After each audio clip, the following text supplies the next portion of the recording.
Oh, Nasser. So, yon. Una muna sa lahat, gusto ko munang batiin ang lahat ng tatay out there ng Happy Father Days. Good job sa inyo kasi nagagawa niyo yung gampanin niyo bilang isang ama. Kaya ngayong araw, deserve natin kumain ng masarap. Kaya nag-decide kaming lahat na kumain na lang sa labas kesa naman magluto pa at maghugas pa ng mga pinaggamitan. Sa mga oras na to, hindi ko alam kung saan kami pupunta o kakain. Basta, sumama na lang ako. Libre.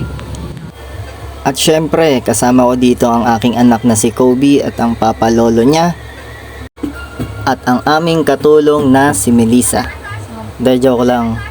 Kaya maingay, baka marinig niya eh. At yun! Andito na kami sa Bicol. From Bulacan. Galing pa kaming Bulacan. Sabi nila dyan lang daw sa malapit. Dyan lang sa malapit. Malapit sa Bulkang Mayon. Akala ko food trip ang celebration. Road trip pala. Dahil andito na talaga kami. Alam nyo naman ako eh, di ba? Teka nga, ba't nga ba ako nandito ulit? Ano nga bang gagawin ko dito? Ayun, kakain nga pala kami. Dito lang yan, sa Korea Boo. Ay, Korea Pay pala. Pagpasok pa lang, babatiin ka na nila ng arigato gozaimasu. At meron din pala sila ditong live band. Yan, kaya pag lingon nyo, may makikita kaagad kayong maganda at masarap na pagkain. Ayan o, kita nyo? Kaya naglibot-libot pa ako dito para maghanap ng masarap. Magandang pwesto para pagpwestuhan namin. At ito pala ang kanilang menu. Ang kagandahan dito, magdadagdag ka na lang ng 10k. Sa'yo na lahat yang freezer na yan, pati yung ice cream. At ito pala ang mga pagkain nila dito. Ayan, chicharong bulaklak, chicharong palakpak. Ayan, pakpak naman. Meron din silang kohol, mekos veggies.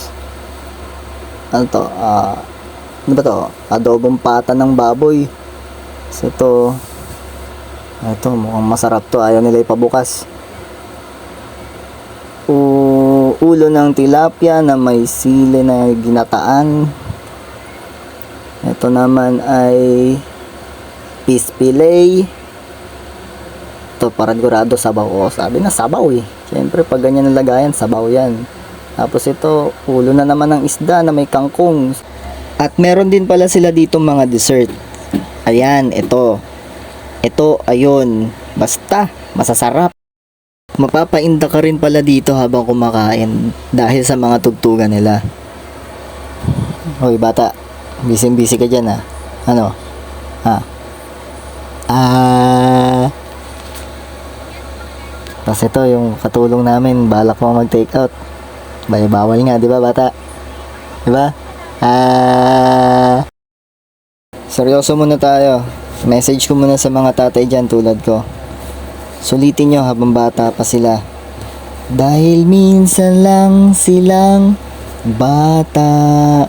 Pigurlak, gamot sa may sakit ng utak. So yun, solid. Dami na ay, salamat po. Maraming salamat din Korea Pay sa masasarap na pagkain. So ulitin po. And I would give everything I own. I'd give up my life, my heart, my home.